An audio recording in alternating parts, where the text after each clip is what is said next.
Assalamualaikum warahmatullahi wabarakatuh. Perkenalkan, nama saya Yulia Marisa Putri, NPM 2175608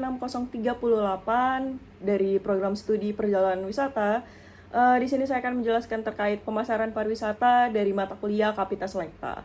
Jadi yang pertama yang saya akan jelaskan terkait apa itu pemasaran pariwisata. Jadi pemasaran pariwisata itu suatu sistem dan koordinasi yang harus dilakukan sebagai kebijaksanaan bagi perusahaan atau kelompok industri pariwisata, baik swasta maupun pemerintah dalam ruang lingkup lokal, regional, nasional, ataupun internasional untuk mencapai kepuasan wisatawan dengan memperoleh keuntungan yang wajar. Setelah menjelaskan terkait pengertian pemasaran pariwisata, selanjutnya akan dijelaskan tentang konsep dan strategi pemasaran pariwisata. Pertama-tama, pemasaran merupakan suatu proses sosial dan manajerial di mana individual maupun kelompok mendapatkan apa yang mereka inginkan melalui pencapaian dan pertukaran sesuatu yang bernilai secara bebas dengan pihak lain. Pemasaran itu nggak hanya sekedar bagaimana menjual produk, melainkan harus mampu memberikan kepuasan bagi konsumen dalam jangka panjang. Nah, selanjutnya tujuan pemasaran itu apa sih? Tujuannya itu untuk mengidentifikasikan kebutuhan pelanggan dan memenuhi kebutuhan itu dengan baik, sehingga semua produk itu menjual dirinya sendiri. Nah, proses pemasaran itu sangat dipengaruhi oleh berbagai faktor seperti sosial, budaya, politik, ekonomi, dan manajerial.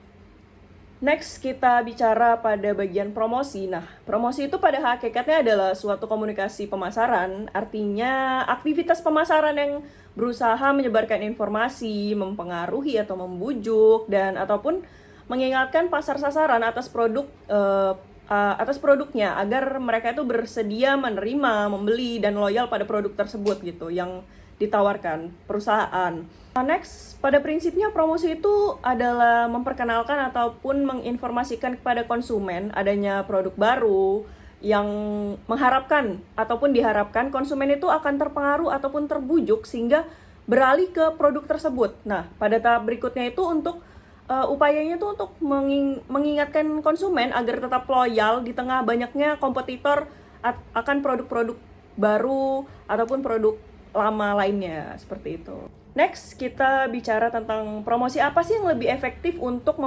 mempromosikan produk pariwisata kita ini. Nah, yang pasti ada 5 jenis kegiatan promosi. Yang pertama itu ada periklanan atau advertising. Nah, periklanan itu apa sih? Periklanan itu bentuk promosi non-personal dengan menggunakan berbagai media yang ditunjukkan untuk membawa pembeli gitu, untuk membeli produk tersebut. Nah, biasanya media yang digunakan itu media-media sosial gitu ataupun media cetak gitu seperti koran, majalah dan lain sebagainya kalau untuk media cetak. Dan kalau media sosial itu biasanya kita gunakan kayak TikTok, Twitter, WhatsApp, Instagram. Nah, kan kalau sekarang itu udah banyak promosi-promosi advertising yang berbayar gitu. Nah, selanjutnya itu ada penjualan tatap muka atau personal selling. Nah, personal selling ini gimana sih? Personal selling itu kita mempresentasikan produk kita itu di depan calon pembeli gitu. Nah, jadi kayak dengan contoh itu kita buat PowerPoint ataupun buat brosurnya secara langsung dan kita jelaskan secara langsung gitu di depan calon pembeli. Nah, selanjutnya ada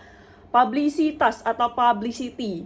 Nah, publisitas itu apa sih? Suatu bentuk promosi non personal juga ya, sama kayak periklanan, tapi mengenai pelayanan ataupun kesatuan usaha tertentu dengan jalan kita itu mengulas informasi ataupun berita tentang produk itu, tapi dengan bahasa yang lebih ilmiah. Nah, kalau untuk publisitas ini. Nah, selanjutnya, next ada promosi penjualan ataupun sales promotion. Nah, kalau sales promotion itu bentuk promosi yang dilakukan dengan menggunakan tenaga pemasaran yang ahli di bidangnya. Nah, kayak kita itu pakai pihak ketiga gitu. Nah, next ada pemasaran secara langsung atau direct marketing. Nah, kalau direct marketing ini kita bentuk penjualan perorangan secara langsung ditunjukkan untuk mempengaruhi pembelian konsumen. Nah, biasanya kalau direct marketing ini kita udah nembak langsung pasarnya itu siapa gitu. Nah, next setelah pembahasan tentang promosi pariwisata ataupun cara memasarkannya ya yang pasti dalam pemasaran itu kita butuh feedback juga ataupun kepuasan pelanggannya gitu. Nah, kepuasan pelanggan itu yang pasti faktor yang paling penting gitu yang perlu kita perhatikan gitu. Nah, karena pariwisata ini juga kan merupakan proses sirkuler yang saling mempengaruhi dan berkelanjutan gitu. Nah, hal tersebut itu menjadi sinyal positif dalam peningkatan mutu suatu pariwisata. Nah, dalam pemasaran pariwisata ini kita tuh ada beberapa cara untuk mengukur kepuasan pelanggan gitu. Nah, ada 4 ya. Yang pertama yang saya akan jelaskan itu ada complaint and suggestion system ataupun sistem keluhan dan saran. Nah, informasi dari keluhan dan saran ini akan dijadikan data dalam melakukan antisipasi dan pengembangan. Selanjutnya ada customer satisfaction atau customer satisfaction